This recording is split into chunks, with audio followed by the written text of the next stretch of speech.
Istri rela ngutang demi beli susu anak, suami TKI malah belikan tiket pelakor untuk ke Jepang. Baru-baru ini viral curhat istri di kampung yang hidup susah dengan anaknya, suami malah asik selingkuh. Curhatan pilu itu diungkap dari seorang istri di Cianjur, Jawa Barat di media sosial. Melansir Tribun Jateng, sang istri harus menyebut bahwa suaminya yang jadi tenaga kerja Indonesia di Jepang, berselingkuh.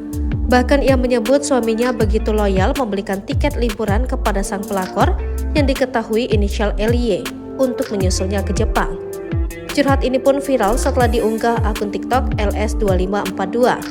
Dalam curhatannya tersebut, istri sah membagikan beberapa foto sang suami, anak, dan si pelakor. Namun ternyata suami dari wanita tersebut ketahuan selingkuh pada 2 September 2023. Kepergok selingkuh di tanggal ulang tahun sang anak.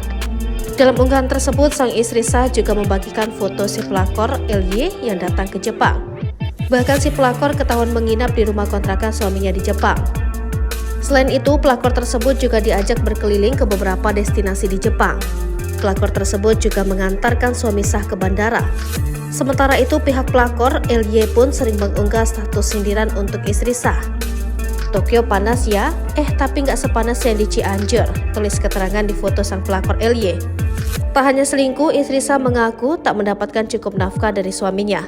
Hingga akhirnya kini sang suami pun resmi menggugat cerai istri sah. Sementara itu, pihak suami sah pun membantah unggahan yang menyatakan jika ia tak mengirim uang ke istrinya di kampung. Hal itu ia sampaikan dalam akun Instagramnya. Kini pasangan suami istri ini pun sedang menjalani sidang cerai.